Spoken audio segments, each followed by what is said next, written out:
اسلام جو ہے وہ ایک بیلنس کی، ایک اخلاقی توازن کی بات کرتا ہے، وہ خالی معاشی توازن کی بات کرتا ہے کمیونزم۔ تو جب تک یہ اخلاقیات ساتھ میں نہیں ہوں، اسلام نے زکوٰۃ کا نظام، ربا کا نظام ہٹایا اس کو ختم کرنے کے لیے، جس کے اندر دوسروں کو ٹھگنے کے بعد، دوسروں کو ایکسپلائٹ کرنے کے بعد اپنی بڑھاتے چلے جائیں اور دوسروں کی جائیدادیں اور ہڑپ کرتے چلے جائیں، اس کے بدلے زکوٰۃ کا نظام دیا۔ اور پھر اخلاقی تعلیم تھی، پڑوسی اگر بھوکا ہو گیا اور چاہے تمہیں نہ معلوم ہو، کیوں نہیں معلوم ہوا، پتا کیوں نہیں ہوا، یہ بھی تمہاری ذمہ داری تھی۔ پڑوسی اگر بھوکا سو گیا اور تم نے پیٹ بھر کر کھانا کھایا تو ایمان جاتا رہا، یہ اخلاقی تعلیمات تھی۔ صرف اتنی سی بات لے لیں ہم، صرف ایک حدیث کی دے دیجئے، اگر UNO اس پہ عمل کر لے تو دنیا کے اندر کوئی بھوکا رہے گا ہی نہیں۔ اس کو بنا دیں، وہ چاہے محمد رسول اللہ صلی اللہ علیہ وسلم کا نام نہ لے، اور دنیا میں اسے امپلیمنٹ کر دیں، دنیا میں یہ بھوک سے جو بڑی تعداد مر رہی ہے، مر رہے ہیں، خالی بھوکے نہیں رہ رہے، تو دنیا میں کوئی بھوکا سوئے گا ہی نہیں اس نظام کو امپلیمنٹ اگر کرتے تو۔ لیکن یہ اخلاقی کوئی کیوں کرے گا؟ یہ جب کرے گا جب خدا کا تصور ہوگا اور آخرت کا تصور ہوگا۔ Subscribe the channel and press the bell icon to get an update. الحمدللہ الحمدللہ الذی لہ حمدا کثیرا کما امر، واشہد ان لا الہ الا اللہ وحدہ لا شریک لہ، واشہد ان سیدنا و نبینا و مولانا محمدا عبدہ و رسولہ۔ بیعزان اکرام، پچھلی مرتبہ میں نے کہا تھا کہ ایک سلسلہ وار ایک موضوع ہے جو خطبے میں ہم لیں گے۔ دنیا میں مختلف جو نظام زندگی ہیں قابل ذکر، ان کا اسلام سے تقابل۔ پچھلی مرتبہ ہم نے فاشزم کو لیا تھا، فاشزم اور اسلام، اور سب سے پہلے فاشزم کو اس لیے لیا تھا کہ ایک بہت بڑی تعداد یہاں پر یہ کہتی ہے کہ ہندوستان کے اندر فاشزم لایا جا رہا ہے۔ میں نے تو علامات بتائی تھی جو فیشن کی علامات ہوتی ہیں، جو اس کو اسٹڈی کرنے والے، مطالعہ کرنے والے ایکسپرٹس و ماہرین نے بتائی ہیں۔ چاہے فیشن کا نام لیا جائے یا نہ لیا جائے، وہ علامات کہیں ہوتی ہیں تو وہ فیشن ہوتا ہے۔ اور اسلام کیا کہتا ہے اس کے مقابلے میں۔ آج تذکرہ میں کروں گا کیونکہ دنیا کا ایک بڑے حصے کے اوپر کمیونزم رہا، اب کم ہو گیا ہے۔ 20ویں صدی میں 20th سینچری کے ایک بڑے حصے میں ایسا ہوا کہ دنیا کی تقریباً 1/3 حکومتیں کمیونسٹ حکومتوں کے انڈر میں تھی۔ تو ایک بہرحال ایک بڑا نظام ہے جو دنیا میں امپلیمنٹ بھی ہوا لیکن زوال پر ہے، لگاتار پیچھے ہٹتا جا رہا ہے۔ کمیونزم اور اسلام کی ہم جب بات کرتے ہیں تو ہمارے ہاں وہ لوگ بھی ہیں مفکرین میں سے، اسکالرز میں سے، جو یہ مانتے ہیں اور یہ کہتے ہیں کہ اسلام اور کمیونزم کے اندر کوئی بہت زیادہ فرق نہیں ہے۔ مثلاً اگر خدا کے تصور کو ہٹا دیا جائے تو کم سے کم کمیونزم کا جو معاشی اکنامک تصور ہے وہ کہتے ہیں تقریباً اسلام کا جیسا ہے۔ اور وہاں سے بھی کچھ اس طرح کی باتیں آئیں جو بڑے کمیونسٹ ممالک ہیں شروع میں جب کمیونزم کا وہاں قیام ہوا۔ 2 واقعات سنا رہا ہوں آپ کو میں۔ سب سے پہلے جو کمیونسٹ انقلاب آیا اسے وہ کہتے ہیں بولشوک ریولوشن۔ میں عام لوگوں کی سمجھ میں کی زبان بول رہا ہوں۔ کمیونسٹ انقلاب جو سب سے پہلا آیا وہ آج جو روس ہے اس میں آیا۔ اس سے پہلے وہاں پر جو مذاہب تھے ان میں عیسائیوں کی اکثریت تھی، وہ علاقے جو پھر بعد کو سوویت یونین کہلائے، اور دوسرے نمبر پر مسلمان تھے، یعنی مسلمان اقلیت تھے لیکن بہت بڑی اقلیت، مینورٹی۔ پھر یہ کمیونسٹ انقلاب آیا، وہاں سے ریلیجن مذہب ختم کر دیا گیا۔ سب سے پہلے جب یہ انقلاب آیا تو سب سے پہلے اس کے حکومت جس نے قائم کی وہ لینن تھے۔ اصل میں یہ تھیوری جو تھی مارکسزم، کمیونزم کی، مارکسزم کہتے ہیں اسے اس لیے بھی کہ ایک جرمن فلاسفر تھے کارل مارکس، اور انہوں نے ساتھ میں ایک اور ان کے دوسرے وہ بھی جرمن تھے، فلاسفر تھے، فریڈرک اینجلس، انہوں نے مل کر یہ تھیوری دی تھی۔ اب یہ تو خالی فلاسفر تھے اور تھیوری دی، عملاً کیا ہوگا، عمل میں آنے کے بعد کیا نتائج نکلیں گے؟ فلاسفر تو ایک تھیوری دیتا ہے اور اپنا اندازہ لگاتا ہے کہ اس کے یہ نتیجے نکلیں گے، تو وہ ان کے اپنے اندازے تھے، بلکہ کہا جاتا ہے کہ اصل میں تو یہ اس سے ملتی جلتی سوشلزم و کمیونزم سے ملتی جلتے تصورات چلے آ رہے تھے افلاطون کے زمانے سے، پلیٹو کے ہزاروں سال پہلے سے۔ ان سے پہلے کے قریب کے دور کا بڑا فلسفی تھا، فلسفی میں بڑا نام ہے ہیگل، اس نے اس سے ملتی جلتی تھیوریز دی تھی۔ لیکن بہرحال ایک کمیونزم نظریے کے ایک کمیونسٹ مینیفیسٹو لکھا، وہ ان لوگوں نے پیش کیا، اسے مارکسزم بھی کہتے ہیں، اسے کمیونزم۔ تو سب سے پہلے اس کو جو عملاً نافذ کیا، وہ اس کے جو ہیڈ آف دی اسٹیٹ بنے وہ لینن تھے۔ اس انقلاب کے اندر کہا جاتا ہے، الگ الگ فگرز ہیں، میں درمیانی فگر لے رہا ہوں، کہ 1 کروڑ جانیں گئیں، 1 کروڑ لوگ مارے گئے۔ تو بہرحال وہ تھا یہ کہ چونکہ مسلمان اچھی خاصی تعداد میں تھے، اور بعد کو جب یہ سوویت یونین ٹوٹا، آج پھر روس ہے، تو اس سے جو ریاستیں آزاد ہوئیں اس کے اندر بہت بڑی تعداد میں مسلم اکثریتی ملک ہیں جو ریاستیں ہیں۔ تو لینن کو بہت اس بات کا خیال تھا کہ مسلمانوں کو ملا کر رکھا جائے۔ لینن نے ایک دفعہ اپنی جو ان کا پولٹ بیورو ہوتا ہے، اس کی بڑی میٹنگ ہوتی ہے، اس کے اندر تقریر کرتے ہوئے کہا، اور یہ بات ایک رسالہ نکلتا تھا سوویت یونین، کئی زبانوں میں نکلتا تھا، اردو میں بھی نکلتا تھا، اردو کے ایشوز اکثر میں بھی دیکھتا تھا اس کے۔ جب یہ سوویت یونین ٹوٹا 1991 میں، تب سے بند ہو گیا وہ۔ 1982 کے سوویت یونین میں شائع ہوا تھا۔ ایک ریٹائرڈ IAS محمد عبداللہ، انہوں نے لکھا تھا ایک مضمون، ہندوستان کے ایک بہت مشہور کمیونسٹ لیڈر تھے MN رائے، وہ سوویت یونین کی جو مرکزی کمیونسٹ کمیٹی ہے اس کے ممبر رہے، وہ 7 سال تک، 1921 سے 1928 تک، جو تھے انڈین، اور چین میں اور جرمنی میں اور دوسرے کچھ اور ملکوں میں بھی انہوں نے کمیونسٹ تحریکوں کے ساتھ مل کر کام کیا تھا، وہ اس درجے کے تھے، اور لینن سے ان کے ذاتی تعلقات تھے۔ تو MN رائے کے بارے میں انہوں نے لکھا ہے، محمد مضمون تو ان کا تھا محمد عبداللہ کا، کہ MN رائے کو لینن نے بتایا ان کی ذاتی بات چیت میں کہ ان کے جو پولٹ بیورو کی میٹنگ تھی ایک، اس میں لینن نے یہ کہا کہ انسان کو واقعی روٹی کی ضرورت ہے، سب سے اہم بات ہے، لیکن صرف روٹی سے انسان نہیں چلتا۔ انسانی نفسیات یہ ہے کہ اسے ایک مذہب کی بھی ضرورت ہے۔ حالانکہ خود لینن نے کتاب لکھی ہے سوشلزم اینڈ ریلیجن، میں بتاؤں گا اس میں کیا لکھا ہے۔ یہ نہیں کہا مذہب کو ختم کر دو، تو نے کہا اس کے اندر انسان کو ایک مذہب کی بھی ضرورت ہے، اور ہمارا جو نظام ہے کمیونزم، کوئی مذہب اگر سب سے زیادہ اس کے قریب ہے تو پھر لینن نے کہا میں اس کا نام بتاتا ہوں آپ کو، ابھی صرف نام بتاؤں گا اور آپ سے کہوں گا غور کر لیجئے، نہ کوئی مخالفت کرے نہ کوئی حق میں بولے، اس پر ذرا غور کیجئے گا، میں ٹھنڈے دل سے غور کرنے کو کہوں گا۔ ہمارے لیے بے حد ضروری ہے سیاسی طور پر، کمیونزم کے بقا کا سوال ہے، اس کے باقی رہنے کا، اس لیے غور کیجئے گا کہ کچھ مذہب کا حصہ بھی رکھنا ہے، اور کوئی مذہب اگر ساتھ دے سکتا ہے کمیونزم کا، جو سب سے قریب اگر ہے سارے مذاہب کے اندر، اس کا میں نام آپ کو بتانے جا رہا ہوں، غور کیجئے گا، فوراً جواب مت دیجئے گا۔ اس نے کہا وہ مذہب جو ہے وہ اسلام ہے، وہ ریلیجن۔ بڑا شور مچنے لگا، اس میں ہنگامہ ہونے لگا۔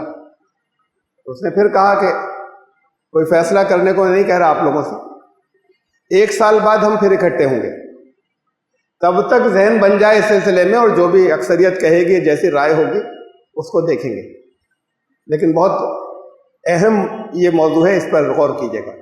جب یہ بات نکل جاتی ہے، باتیں باہر بھی، جب یہ باہر چلی تو برطانیہ کو بڑا تشویش ہوئی کہ تو دنیا کی بہت بڑی آبادی، جگہ جگہ اور مسلمان ہیں، اور یہ کمیونزم اور اگر مسلم مل گئے آپس میں تو ہمارا تو صفایا ہو جائے گا۔ تو انہوں نے جامعہ ازہر کے علماء سے، مصر کی جامعہ ازہر یونیورسٹی کے علماء سے فتوے لیے، سوال لکھ کر کے کمیونزم کیسا ہے، اسلام کے کیا قریب ہے کمیونزم، جس طریقے سے بھی سوال نامہ ڈالا ہو اس کے بڑے سخت فتوے آئے کمیونزم کو مکمل ریجیکٹ کرنے کے، اور کمیونزم کے فتوے آئے کمیونزم کی سخت مخالفت کے۔ انہوں نے اس کی لاکھوں کاپیاں جو ہیں وہ چھپوائیں، ہینڈبلز چھپوائے، وہ پورے میں انہوں نے اوپر پلین سے گرائے اور جگہ جگہ پوری آبادی میں پھیلا دی۔ پھر یہ ہوا کہ اس کے بعد جب یہ اتنا زیادہ پھیل گئی یہ بات کہ فتوے آ گئے وہاں سے، اب مسلمان تو آبادی جتنی مسلم آبادی ہے وہ تو فتووں کو مانتی ہے، ڈائریکٹ قرآن شریف کو جانتی نہیں، دین کیا کہتا ہے غور و فکر، وہ نہ کمیونزم کو گہرائی سے جانے نہ اسلام کو جانے، ان کا ہمارے علماء کیا فتویٰ دے رہے ہیں۔ تو ان کا وہ ان کے اس اسٹیپ کے بعد پھر وہ ان کا جو ارادہ تھا یا لوگوں کو، اپنے ہی لوگوں کو موبلائز کرنے کا، وہ سب تتر بتر ہو گیا اور ختم ہو گیا۔ ایک واقعہ دنیا کا دوسرا، یعنی بڑے ممالک کے اندر جنہوں نے کمیونزم کو اپنایا، روس کے بعد وہ تھا چین۔ چین یہ تو 1917 میں ان کا روسی انقلاب جسے کہتے ہیں وہ آیا تھا۔ یہ بات ہے 1951 کی، 1951 کی۔ چین کے اندر پہلے صدر ہوئے ماؤ زیدونگ، تو وہ ماؤ زیدونگ جو تھے وہ 1976-77 تک رہے۔ وہ کمیونزم جو ہے وہ ان کے ہاتھ سے شروع ہوا، یعنی انقلاب آیا ہوا۔ کہا جاتا ہے، فیگرز یہ دی جاتی ہیں کہ تقریباً 3 کروڑ لوگوں کی جانیں گئیں اس کمیونسٹ انقلاب میں۔ بہت بڑی تعداد وہ جب کمیونزم آیا، اور بہت بڑی تعداد خود جب آئے ہوئے بہت زمانہ ہو گیا تھا، 1976 میں انہوں نے پھر کچھ پالیسیز بدلی، اور اس وقت کچھ لوگوں نے مخالفت کی اور وہاں پھر قتل عام ہوا، تو تقریباً اس میں 3 کروڑ جانے گئے۔ چائنا میں جو یہ انقلاب تھا، جس کے سب سے پہلے سربراہ جو تھے وہ ماؤ زیدونگ تھے، یہاں ایک پاکستانی بڑے ڈپلومیٹ تھے، شہاب اللہ غالباً ان کا نام تھا۔ انہوں نے، مجھے بہت ایکوریٹ یاد نہیں ہے، انہوں نے وہ 3 صدر جو پاکستان کے ہیں، جنرل ایوب اور ان سے پہلے اسکندر مرزا اور اس سے پہلے غلام محمد، ان کے وہ چیف سیکریٹری رہے تینوں کے۔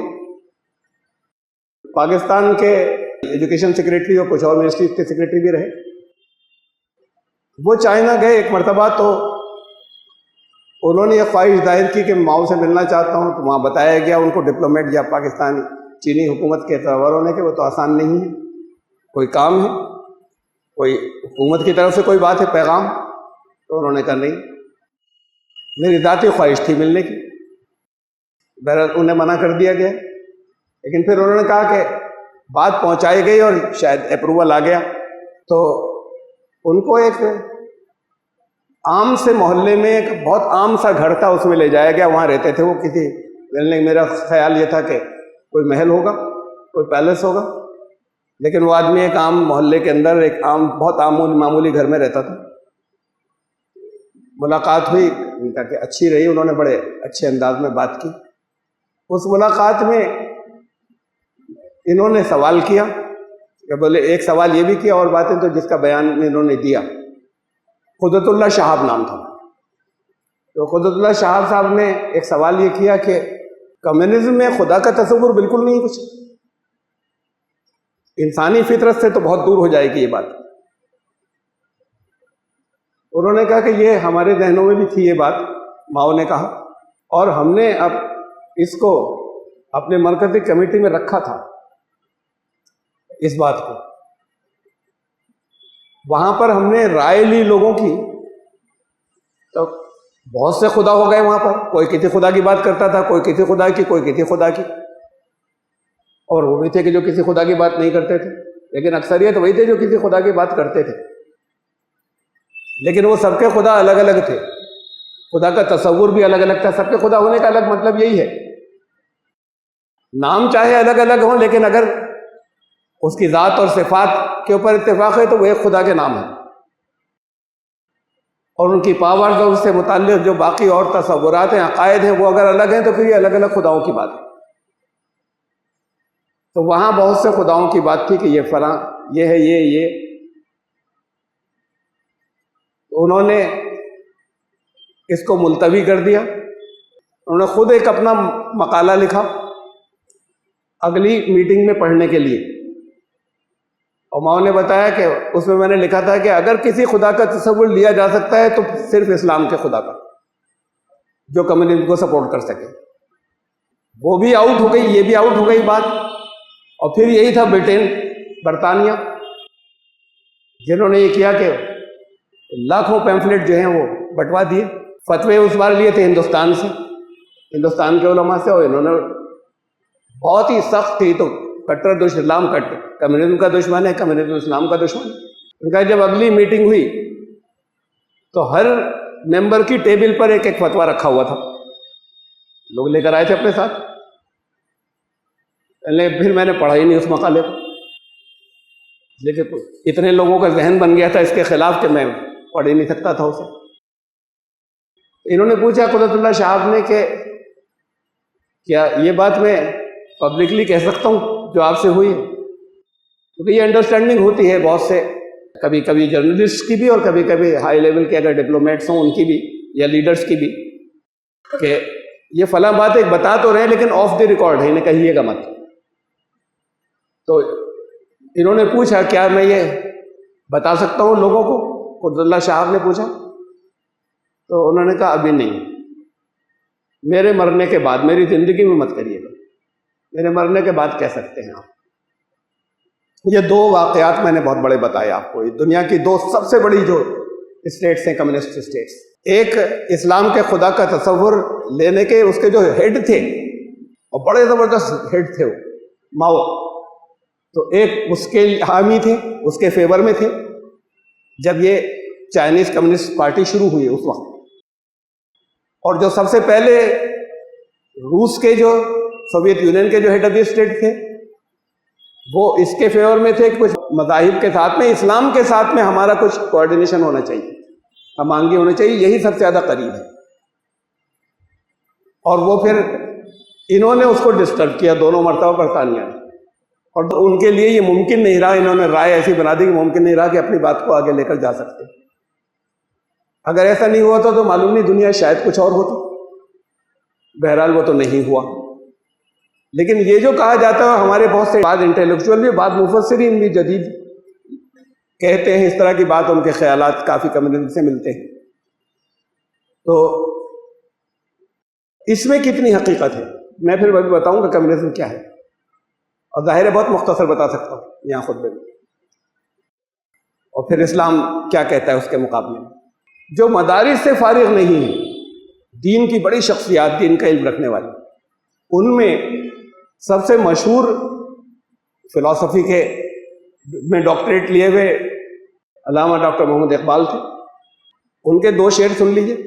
اٹھو میری دنیا کے غریبوں کو جگا دو، کاخ عمرا کے در و دیوار ہلا دو. کاخ کہتے محل کو، امیروں کے محل کے در و دیوار ہلا دو. کاخ عمرا کے در و دیوار ہلا دو، جس کھیت سے دہقاں کو، کسان کو میسر نہ ہو روٹی، اس کھیت کے ہر گوشے گندم کو جلا دو. ہر گیہوں کی بالی کو جلا دینا اس کھیت کی جس سے کسان کو روٹی نہیں ملی. دیکھیے یہ انہوں نے کیسی کمیونزم کی حمایت کی. یہی تو ہے کمیونزم، پورے شاعر اسلام کہلاتے. کمیونزم کی کیا حمایت نہیں کی، لیکن اکانومک تھیوری انہوں نے جو ایکسپلائٹیشن ہے، جو استحصال ہے، شوشن ہے، اگر جو پیدا کر جو سب سے زیادہ جس کی خون پسینہ ایک ہو رہا ہے، محنت لگ رہی ہے، اسی کو کچھ نہیں مل رہا تو بیکار ہے. پھر ہو یا نہ ہو بیکار ہے، ہٹا دو. اور ایکسپلائٹ کرنے والوں کو ہٹاؤ گے. یہ نہیں تھا کہ کمیونزم کی کوئی انہوں نے حمایت کی. لیکن بہرحال اتنی بات تو آئی کہ اتنا حصہ کمیونزم کی جو اکانومک یا معاشی ارتھ ویوستھا کی جو پالیسی ہے، اس سے کچھ ملتی جلتی بات تھی ان شعروں کے اندر. کمیونزم ہے کیا، بہت مختصر میں رکھ رہا ہوں. جو اوریجنل انہوں نے دیا تھا کارل مارکس اور فریڈرک اینجلز نے، پھر بات کو اسے تھوڑا سا ماڈیفائی کر کے یا اس کو ترمیم کر کے لینن نے پیش کیا، جنہوں نے پہلی دفعہ نفاذ کیا اس کا. تو اس کا لب لباب یہ ہے کہ مذہب کچھ نہیں، خدا کچھ نہیں. لفظ الفاظ نہیں آئے خدا کا کوئی ذکر نہیں ہے. اصل میں تو انسان کی اولین ضرورت یہ میٹیریلسٹک مادی دنیا ہے، اور انسان کی جو پہلی ضرورت ہے، اولین ضرورت، وہ اس کی بھوک ہے. اور لوگوں نے ایکسپلائٹ کیا ہوا ہے جگہ جگہ سرمایہ داروں نے. ان کا کہنا ہی تھا یہ انڈسٹری سرمایہ دار جتنے ہیں، یہ جب سرمایہ دار نظام بڑھے گا، پوری انتہا کے اوپر پہنچ جائے گا، اور پروڈکشن جب بہت زیادہ ہو جائے گا اور غریب پھر بھی غریب رہیں گے، اس وقت جو محنت کش طبقہ ہے، مزدور طبقہ ہے، وہ کھڑا ہو جائے گا بغاوت میں. وہ بغاوت کرے گا، اور وہ جو ذرائع پیداوار ہیں، پروڈکشن کے جو سورسز ہیں، وہ چاہے انڈسٹریل، چاہے وہ صنعتی ہوں اور چاہے وہ ایگریکلچر کے ہوں، وہ انہیں اپنے قبضے میں لے لے گا. اور پھر وہ یہ نظام قائم کرے گا کہ ہر ایک کو اس کی ضرورت کے مطابق دی جائے. یعنی کمیونزم کہتا ہے کسی کی کوئی ذاتی ملکیت نہیں، لوگ اپنی صلاحیت کے مطابق محنت کریں، سب جس کی جو صلاحیت ہو جس فیلڈ کے اندر، اور جتنی پیداوار ہو، چاہے وہ انڈسٹریل صنعتی ہو اور چاہے وہ ایگریکلچر زراعتی ہو، وہ پیداوار اس کی نہیں ہوگی، بلکہ کمیون سے بنا. کمیون کہتے ہیں لوگوں کا مل کر کام کرنا، اس سے کمیونزم بنا. بلکہ یہ سب کی ہوگی، یہ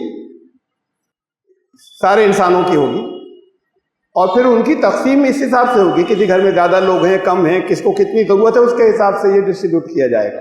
اور ان کا تصور یہ تھا کارل مارکس کا کہ یہ جب نافذ ہو جائے گا، جب لوگ ٹرینڈ ہو جائیں گے، ذہنی طور پر بالکل اسے قبول کر لیں گے، اس کے بعد پھر اسٹیٹ کی بھی ضرورت نہیں رہے گی، حکومت، اسٹیٹ، ملک، اس کی بھی ضرورت نہیں رہے گی. عوام خود اس پر عمل کرتے چلے جائیں. ایک سوسائٹی ایسی ہو جائے گی جو اسٹیٹ لیس ہوگی، جس میں کوئی کسی حکومت کی ضرورت ہی نہیں ہے. یہ ایسے چلے گا. یہ ان کا تصور تھا جو فلسفی تھے. لینن نے اسے نافذ کیا. ایک کتاب لکھی ہے انہوں نے، سوشلزم اینڈ ریلیجن، لینن نے. اس میں انہوں نے لکھا کہ ہم اس کے خلاف، کسی ریلیجن کے لوگ خلاف نہیں ہیں. ریلیجن ذاتی مسئلہ ہے، کسی کا بھی مذہب جو ہے وہ ذاتی مسئلہ ہے لوگوں کا. اس کا اسٹیٹ سے، ریاست سے کوئی تعلق نہیں، کسی طرح کا. اتنا بھی تعلق نہیں کہ کوئی فارم ہو، کسی جگہ ہو، کسی سے پوچھا بھی نہیں جا سکتا، جرم ہوگا کہ کسی کا مذہب کیا ہے. اور نہ کوئی کسی دوسرے سے کہے گا کہ میرا مذہب کیا ہے. ذاتی زندگی میں ہر ایک اپنی عمل جو کرنا چاہے وہ کرتا رہے. اسٹیٹ اسے نہیں روکے گی، اور یہ کسی اور جگہ پر یہ دخل نہیں دیں گے اسٹیٹ کے معاملے میں. ریلیجن کے نام پہ کسی طرح کی کوئی رعایت، کچھ بنوانا، حکومت کچھ کرا کے دے، سہولتیں دے، یہ سب کچھ نہیں ہوگا. ذاتی زندگی میں لوگ عمل کر سکتے ہیں. یہ اس کا خلاصہ تھا. کتاب ہے پوری، جو کچھ اس کے اندر انہوں نے کہا. تو یہ شروعات پہلی اسٹیٹ کی جو ہوئی تھی، اس میں یہ شکل تھی. بات کو تو پھر بڑی سختی ہو گئی، لوگوں کو پکڑا جانے لگا، مارا جانے لگا. لینن نے بڑی رعایات دی تھی مسلمانوں کو، بہت. بلکہ بعض جگہ پہ تو جہاں مسلم اکثریت علاقہ تھا، وہاں ان کو پرسنل لا بھی دیا تھا. وہ حکومت کے اعتبار سے نہیں، بلکہ جو کچھ ہوگا وہ تقسیم ان کے اعتبار سے، جیسا ان کا ریلیجن کہتا ہے اس اعتبار سے ہوگا. بہت سی چیزیں، اور انہوں نے اپنی مسجدیں وغیرہ جو ہے وہ اس کو توڑوایا نہیں، بلکہ قائم کرنے کی اجازت دی تھی. کافی رعایتیں دی تھی مسلمانوں کو. جو پہلا صدر تھا لینن، جس نے یہ بھی کہا تھا کہ اگر کوئی مذہب زیادہ قریب آ سکتا ہے تو وہ اسلام ہے. پھر اس کے بعد اسٹالن آئے، اس نے بے تحاشا سختی کے ساتھ میں سارے مذاہب کو جو ہے وہ ختم کیا یا توڑا. ان کے اوپر ظلم ڈھائے اور اسے ممنوع قرار دے دیا، کوئی نام نہیں لے گا. تو یہ ہے ان کا، یعنی یہ صرف ایک معاشی پالیسی ہے، اکنامک. یہاں کوئی خدا کا تصور نہیں ہے. وہ لینن یہ کہتا ہے، جب اس نے مارکسزم کی جب تشریح کی، یہ کتاب ہے جو اس نے 1909 میں لکھی تھی. یہ تو 1917 میں ہوا تھا، ریولیوشن جب آیا، پاور میں آیا. اس نے کتاب لکھی تھی، اس میں اس نے کہا کہ اس کے مارکسزم کی یا کارل مارکس کی تشریح کرتے ہوئے کہ کمیونزم یہ یعنی جو دلیلیں دی انہوں نے کہا انسان کی نفس اندر کوئی روح اس طرح کی کوئی چیز نہیں ہے، یہ تو مادہ ہے، اور اصل چیز جو ہے وہ مادہ ہی ہے، میٹیریلزم، مادیت ہی ہے دنیا میں۔ اور مثلاً ثبوت دینے کے لیے دلیلیں دی اس کتاب کے اندر، جس میں سے ایک دلیل یہ ہے کہ انسان تو بہت بعد کو آیا اس کائنات میں، کائنات تو چلی آ رہی تھی، کائنات میں یہ زندگی لائف بعد کو آئی، تو پھر یہ انفسیت یا انسان کا سیلف، ذات، اس کا تو وجود ہی نہیں تھا اور کائنات چل رہی تھی، اور وہ پہلے سے تھی، تو اس کا مطلب مادیت ہی تھی اصل چیز، اس میں بات کو یہ بھی آگے شامل ہو گئی، جسے ذات کہنے لگے لوگ انسان کی اپنی، تو اصل میں تو یہ اگر یہی اصل چیز ہوتی تو یہ شروع سے ہوتی، تو اصل چیز مادیت ہی ہے۔ یہ ایک ایسی دلیل ہے کہ جیسے میں یہ کہوں سر ہنری فورڈ جو ایک زمانے میں دنیا کے امیر ترین لوگوں میں سے تھے، وہ کبھی ایسے تھے کہ ان کے پاس کچھ کوڑیاں ہی تھیں، اس کے بعد یہ اتنے امیر ہو گئے۔ شروع تھے تو ان کے پاس یہ پھوٹی کوڑی بھی نہیں تھی، ایک دور وہ تھا جہاں سے شروع کیا تھا انہوں نے۔ تو اگر اس کی بنیاد پہ میں کہوں کہ دولت کا تو کوئی وجود ہی نہیں تھا دنیا میں، دیکھ لو ہنری فورڈ جو ہے وہ کلاش تھا، بالکل بعد کو آئی ساری دولت۔ ابھی ایک آدمی کو دیکھ کے آپ یہ کہہ دیں گے دولت کا وجود نہیں تھا، تو یہ ایسی بات ہے جنہوں نے کہہ دی کہ ایک نسل کو دیکھ کر یہ کہہ دیا کہ اس کا نفس کا، روح کا کوئی وجود ہی نہیں، تمہیں باقی تو بھی معلوم ہی نہیں، کچھ بھی نہیں جانتی۔ تو خیر کمیونزم یہ رکھتا ہے، پھر میں تو رزلٹ سے چیزیں پہچانی جاتی ہیں، رزلٹ رکھتا ہوں آپ کے سامنے۔ دنیا میں جو کمیونسٹ ممالک ہیں اس میں دو نام میں نے لیے، ان کے علاوہ جو قابل ذکر ہیں کیوبا ہے، ویتنام ہے، نارتھ کوریا ہے۔ نارتھ کوریا کے تو اندر کے بارے میں کچھ پتہ ہی نہیں دنیا کو، لاؤس ہے، ایک آدھ کوئی اور بھی ہیں ذہن میں نہیں آئے تو۔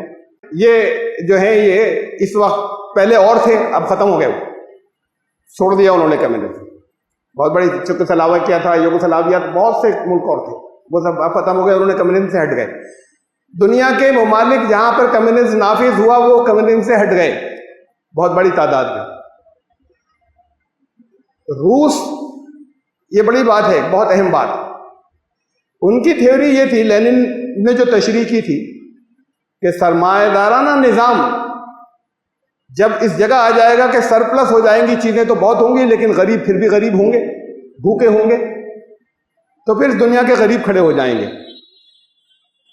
اصل میں جہاں یہ تو پھر انقلاب تو آنا چاہیے تھا برطانیہ میں، انڈسٹری تو یہیں پر بڑھی، رشیا میں نہیں تھی انڈسٹری۔ یہ انقلاب آنا چاہیے تھا جرمنی کے اندر، یہ انقلاب آنا چاہیے تھا فرانس میں، یہاں تو آیا نہیں۔ یہ نظام سرمایہ دارانہ نظام کے خلاف نہیں اٹھا، بلکہ جہاں پر سچ مچ یہ لوگ بغاوت کے لیے کھڑے ہوئے، اور کھڑے ہونے کے لیے لیڈرشپ کی کھڑا کیا گیا، جہاں کھڑے ہوئے وہ جاگیردارانہ نظام کے خلاف کھڑے ہوئے تھے۔ ان دونوں میں فرق ہے، فیوڈل سسٹم کے، جاگیردارانہ نظام کے، سرمایہ دارانہ نظام کے خلاف نہیں۔ وہاں انڈسٹری زیادہ تھی نہیں، روس کے اندر کھیتی تھی، انڈسٹری نہیں تھی، تو وہ لوگوں جو زمینیں جنہوں نے قبضہ کی ہوئی تھی، یہ جو ہوتے ہیں جاگیردار بڑے بڑے، یہ ظلم کر رہے تھے لوگوں کے اوپر، اس کے خلاف، اس سسٹم کے جاگیردار نظام کے خلاف لوگ کھڑے ہوئے تھے۔ تو ان کی کہی ہوئی بات تو جو آگے کی پریڈکشن تھے ویسے ہی غلط ہو گئی، جو انہوں نے پریڈکشن آگے کے لیے کی تھی۔ اور اس کا تو کوئی تصور ہی نہیں ہے کہ اسٹیٹ لیس سوسائٹی بن جائے گی، کہ کوئی اسٹیٹ نہیں ہوگی، یہ تو خود جگہ جگہ کمیونزم ختم ہوتا چلا جا رہا ہے۔ چیزیں جو ہیں اس لیے کہ انہوں نے انسان کو صرف سمجھا کہ اس کی ضرورت اصل بھوک ہے۔ کچھ لوگ بڑی تعداد میں لوگوں پہ ظلم کرتے ہیں، سب کو کھانے کے لیے برابر سے ملنا چاہیے، کمائیں اپنی صلاحیت کے اعتبار سے، بٹوارہ اور تقسیم ہو لوگوں کی ضرورت کے اعتبار سے۔ سننے میں کبھی کبھی بہت اچھا لگتا ہے، لیکن اسٹیٹ جب کسی کی ذاتی ملکیت نہیں ہوگی، کوئی کر ہی نہیں سکتا خرچ۔ اب ہمارے جو بعض مفسرین بھی ہیں، میں نام نہیں لوں گا یہاں پہ، ہمارے کچھ جدید مفکرین کچھ ہی ہیں، انہوں نے بھی اس نظریے کی حمایت کی ہے۔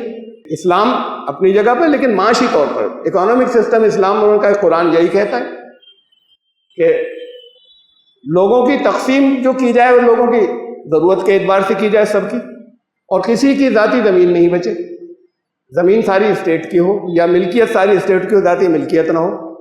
قرآن یہ نہیں کہتا۔ پہلی بات کیونکہ اسلام یہ کہتا ہے کہ ایک چلانے والا ہے اس کائنات کو، اس نے انسان کو کسی مقصد کے تحت بھیجا ہے، تو پھر قانون بنانے کا حق اور حکومت کا اصل حق اس کو ہے۔ یہاں صرف اس کے بتائے ہوئے اصولوں کے مطابق سرکار چلائی جا سکتی ہے، اپنے قانون کو اس سے ٹکراتے ہوئے بنانے کا حق ہی نہیں ہے۔ اسلام تو بات یہاں سے شروع کرتا ہے۔ اسلام یہ نہیں کہتا کہ انفس ذات کا وجود نہیں ہے۔ یہاں پر اپنشد کا ایک فلسفہ بڑا پرانا چلا رہا ہے ہندوستان میں، انہوں نے صرف روح اور ذات کو ہی سب کچھ مانا، یہ میٹیریلزم مادیت کا ٹوٹل انکار کر دیا۔ بات یہاں تک پہنچ گئی، ان کے کہتے تھے ایکم ست جگن متھیا، یہ تو فریب نظر ہے، جو کچھ نظر آ رہا ہے ہی نہیں، وجود نہیں ہے، صرف فریب ہے جو نظر آ رہا ہے، اصلی تو بس ایک حق وہی ہے، وہی ذات ہے بس، باقی سب جو ہے وہ صرف نظر کا فریب ہے۔ وہ اس جگہ تک پہنچ گئے تھے یہ اپنشد، ان کی فلسفہ جو تھا، اور اس کا بالکل الٹا یہ کمیونزم تھا۔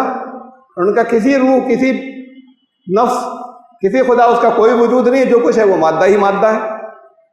اسلام ان دونوں کو تسلیم کرتا ہے اور ایک توازن کی بات کرتا ہے، ایک بیلنس کی دونوں کے درمیان میں۔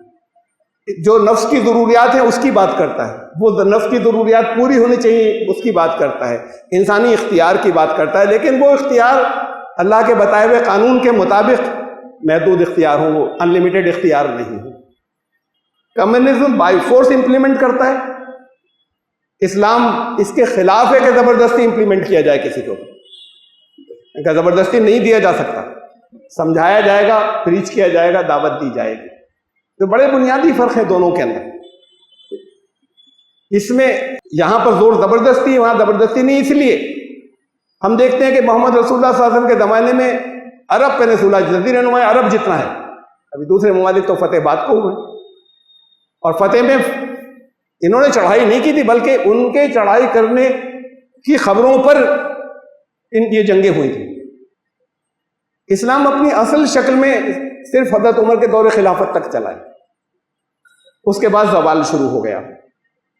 ہم خلفائے راشدین تو حضرت علی تک کہتے ہیں یا مانتے ہیں، اس کے بعد وہ دور آیا کہ جہاں پر حکومت شروع ہو گئی، باپ کے بعد بیٹا نامینیٹ ہو کر شروع ہو گئے۔ تو خلفائے راشدین تو تھے، لیکن سازشیں اتنی بڑھ گئی تھیں کہ اسلام اپنی صحیح شکل میں نافذ نہیں تھا عوام کے اوپر، بالکل صحیح، پوری اسٹیٹ پہ بالکل صحیح، بلکہ سازشیں جو تھی بہت زیادہ تھی۔ تو اصل میں تو حضرت عمر کے دور خلافت تک رہا ہے۔ اس دور کا جو ہم نقشہ دیکھتے ہیں، اس دور کے نقشے کے اندر جہاں پر حضرت عمر یہ کہتے ہیں کہ دریائے دجلہ کے کنارے اگر ایک بکری کا بچہ بھی بھوک سے مر گیا تو عمر کو حساب دینا ہوگا۔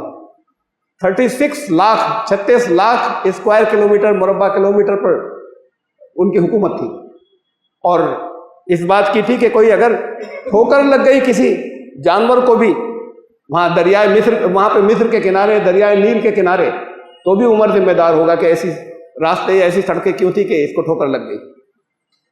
اتنی فکر ہر ایک کی۔ کمیونزم کہتا ہے سب کو برابر سے دیا جائے گا، یہ انسانی یعنی نفسیات کے خلاف ہے۔ اس لیے ہم دیکھتے ہیں کہ روس کے اندر تو آج بھی وہاں اکانومی ان کی بہت کمزور ہے، اسی لیے ٹوٹا سوویت یونین، بے پناہ کمزور ہے۔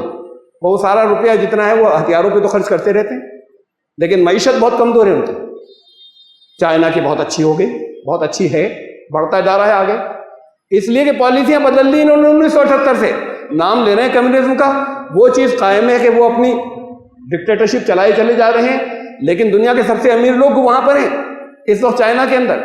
تو انہوں نے ذاتی ملکیت، کمیونزم اس کی تو خلاف تھا، وہ انہوں نے چھوڑ دی، تب وہاں سے ترقی شروع کی انہوں نے۔ تب یہ کہا جائے کہ چائنا جو ہے وہ معیشت کے اعتبار سے، اکانومی کے حساب سے آگے ہے۔ اسلام بہت آگے تھا اور لگاتار پھیلتا چلا گیا، وہاں انسانی نفسیات کا خیال رکھا گیا۔ ہمارے جیسے بعض مفسرین یا بعض انٹلیکچوئلز کہتے ہیں کہ اسلام اسلام بھی نہیں مانتا ذاتی ملکیت کو، جیسے میں نے کہا میں نام نہیں لوں گا۔ ارے بہت واضح طور پر جہاں قرآن یہ کہتا ہے کہ دین والے وہ لوگ کون ہیں، وَمِمَّا رَزَقْنَاهُمْ يُنْفِقُونَ، ہم نے انہیں جو روٹی دی اس میں سے خرچ کرتے ہیں۔ کتنی جگہ ہے قرآن میں، آپ میں سے جنہوں نے تھوڑا بہت بھی کہیں ترجمہ پڑھا ہو، کہ وہ ہیں وہ لوگ جو فلاح پائیں گے، ان کو جو ہم نے روزی دی اس میں سے خرچ کرتے ہیں۔ تو خرچ کرے گا کہاں سے جب اس کو صرف اتنا ہی ملے گا؟ جو اس کی ضرورت کے مطابق ہر ایک کو مل رہا ہے، خرچ کرنے کی ضرورت ہی نہیں ہے. تو ذاتی ملکیت تو اسی سے طے ہو گئی. یا الذین آمنوا انفقوا، تم جو کماؤ اے ایمان لانے والو اس میں سے خرچ کرنا. قرآن کہتا ہے کہ وہ لوگ جو اللہ خوب جانتا ہے، وما تنفقوا من خیر فإن اللہ بہ علیم، اللہ خوب جانتا ہے، علم رکھتا ہے، اللہ دیکھ رہا ہے. اسٹیٹ نہیں نگرانی کر رہی ہر ایک کی کہ تم نے کتنا کمایا، تم نے کتنا خرچ کیا. خرچ کرنے کی ترغیب دیتا ہے، خرچ کیا وہ دیکھ رہا ہے، وہ جانتا ہے اس بات کو. یہ وہ لوگ ہیں اللہ کے علم میں کہ جو لوگ دن رات خرچ کرتے ہیں، وہ خاموشی سے بھی کرتے ہیں، کھلے عام بھی کرتے ہیں، اعلانیہ بھی کرتے ہیں. ان کو نہ کوئی خوف ہوگا نہ کوئی غم. یہ وہ لوگ ہیں. تو یہ ذاتی ملکیت ہے تبھی تو کرتے ہیں. جب ذاتی ملکیت نہیں ہو تو خرچ کا کوئی تصور ہی نہیں. ہر ایک کو جو ہے اسٹیٹ سے مل گیا جتنی اس کی ضرورت تھی اس کو. تو اسلام تو ذاتی ملکیت کی بات کرتا ہے، معلوم نہیں کہاں کہاں سے نکال کر، اور جس طریقے سے اپنے خیالات کے مطابق بعض لوگوں نے پیش کر دیا ہے. اکانومک تھیوری تو کہیں سے نہیں ملتی. ہاں انصاف کی بات کمیونزم بھی کرتا ہے، لوگوں کو انصاف کی بات اسلام بھی کرتا ہے، لیکن یہاں پر اخلاقی معیار ہیں. خالی قانون سے کچھ نہیں ہو سکتا. اور دیکھا ہم نے کہ وہاں معیشت نہیں سدھری جب تک ذاتی ملکیت کی اجازت نہیں دی چائنا نے، اور روس کی آج بھی نہیں سدھری، رشیا کی، بلکہ ٹکڑے ٹکڑے ہو گیا سوویت یونین. اسی لیے ہوا تھا ٹکڑے ٹکڑے، ان کی اکانومی بے پناہ کمزور ہو گئی تھی، وہ ٹکڑے ٹکڑے اسی لیے ہوا تھا. تو یہ تاریخ خود بتاتی ہے، تاریخ خود ثبوت دیتی ہے بات کو کیا ہوا اور کیا پیش آیا. میں نے آپ کے سامنے تقابل رکھا ہے اسلام کا کہ نظام میں جتنے نظام ہیں ان کے اندر اگر جب تک آخرت کا تصور نہ ہو، یہ کیوں کرے گا، کیوں خرچ کرے گا کوئی؟ اپنے پیسے خرچ کر رہا ہے، فاستبقوا الخیرات، بڑھ چڑھ کر حصہ لینا ان بھلائی کے کاموں کے اندر. کیوں کرے گا؟ وہ کرے گا تب جب اسے معلوم ہوگا کہ ہماری زندگی جاری ہے اور کسی نے ہمیں یہاں بھیجا ہے، اس کو ہمیں حساب دینا ہے، تو سب ریکارڈ ہو رہا ہے اور اس کا بہت بڑا اجر ملے گا، تو تب کرے گا. وہ آخرت کا تصور ہے موجود. تو پھر یہ بھلائیوں کے اندر ایک دوسرے سے مقابلہ کرنے کی بات کہی قرآن نے کہ کرتے چلے جانا. یہ بھلائیوں میں مقابلے کی بات مانی، وہاں تو ہر آدمی جو ہے وہ اپنا بس جتنا مل گیا اس کو بچائے گا. کسی دوسرے کی تو مدد کر ہی نہیں سکتا. فائنینشیل ہیلپ تو کر ہی نہیں سکتا کمیونزم کے اندر کسی دوسرے کی، اور کوئی دوسری طرح کی مدد کر دے کہ بھئی وہ تو اسٹیٹ کی ذمہ داری ہے، وہ کرے گی، ہم تھوڑی کریں گے. وہ سرمایہ دارانہ نظام ہو چاہے جاگیردارانہ نظام، اس کو ختم کرنے کے لیے اسلام نے زکوٰۃ کا نظام دیا. انہوں نے تو طاقت کے استعمال کی بات کی کہ ان کو سب کو مار دیں گے جان سے پہلے، تو اس سوچ کے سارے لوگوں کو، تو وہ کہیں 1 کروڑ اور کہیں 3 کروڑ مار دیے انہوں نے. جس کو بھی، جس کے بارے میں شک بھی ہوا، کسی نے انگلی بھی اٹھا دی کہ یہ بھی ہے، اسے مار دیا. تو انہوں نے کہا ان کو ختم ہی کر دیں، پھر ہمارے مزاج کے جو لوگ ہیں وہ اس کو امپلیمنٹ کریں گے، نافذ کریں گے، اور پھر نافذ کرنے کے بعد اپنے جو ہدف نشانے تھے، ٹارگٹ، اس میں فیل ہو گئے. اور پھر یہاں یہ پروگرس کرتی چلی گئی اس وقت تک، جب تک ترقی ہوتی چلی، اس وقت تک جب تک اسلام اپنی صحیح شکل میں رہا، اس وقت تک یہ ترقی بے پناہ جو ہے وہ جاری رہی. تو یہ فرق ہے ان دونوں سسٹمز میں اور نظاموں کے اندر. کمیونزم کا جب نام آتا ہے اسلام کا، اصل میں تو بہت سی باتیں اور ہیں جو میں تقابل کے اندر رکھتا. موضوع ذرا سخت بھی ہو جاتا ہے، مشکل بھی ہو جاتا ہے، اور وقت بھی ظاہر ہے کہ اس سے آگے کی اجازت نہیں دیتا، اس میں بھی ہم آگے بڑھ جاتے ہیں. انشاءاللہ کسی اور نظام کی بات کریں گے اسلام کے تقابل میں. نہیں، دنیا کے سامنے اسلام ہم نے پریکٹیکلی پیش نہیں کیا ہے، ہم صرف ایک تاریخ کے حصے کو کہہ دیں وہ ہوا تھا. اب نہیں کر سکتے، یہ ہے نہیں کی پر موجود. مسلم اکثریتی ممالک ہیں، کر کے دیکھیں تو دنیا دیکھے گی کہ ہاں یہ تو پریکٹیکلی یہ تو کامیاب ہوا، یہ صحیح ہوا. اپنی اصل شکل میں ہے ہی نہیں کسی جگہ دنیا میں. ہمارا المیہ جو ہے وہ یہ ہے، یا ٹریجڈی جو ہے وہ یہ ہے. خالی تھیوری کی بات کر سکتے ہیں کہ نہیں اسلام یہ کہتا ہے، اسلام ہی اس کا حل ہے، لیکن اسلام نے جو باتیں رکھی وہ کمیونزم خالی اس کی بات کرتا ہے. اسلام جو ہے وہ ایک بیلنس کی، ایک اخلاقی توازن کی بات کرتا ہے، وہ خالی معاشی توازن کی بات کرتا ہے کمیونزم. تو جب تک یہ اخلاقیات ساتھ میں نہیں ہوں گی، اسلام نے زکوٰۃ کا نظام، ربا کا نظام ہٹایا اس کو ختم کرنے کے لیے، جس کے اندر دوسروں کو ٹھگنے کے بعد، دوسروں کو ایکسپلائٹ کرنے کے بعد اپنی بڑھاتے چلے جائیں اور دوسروں کی جائیدادیں اور ہڑپ کرتے چلے جائیں. اس کے بدلے زکوٰۃ کا نظام دیا. زکوٰۃ کا نظام اگر صحیح نافذ ہو جائے، ہمارے یہاں مسلمانوں کے مذہبی لیڈروں نے فیل کر دیا. زکوٰۃ کا نظام جہاں پر صحیح نافذ ہو جائے وہاں 8 سال نہیں لگیں گے، کوئی غریب ہوگا ہی نہیں مسلمانوں کے اندر، ایک بھی نہیں ہوگا۔ یہاں تو غریب بڑھتے چلے جا رہے ہیں، غریب سب اپنی جگہ موجود ہیں، اس لیے کہ زکوٰۃ کا پیسہ ان کو نہیں جا رہا، جو غریب ہیں انہیں نہیں جا رہا، وہ جہاں پر اسلام نے نہیں کہا تھا وہاں جا رہا ہے، وہاں لگ رہا ہے۔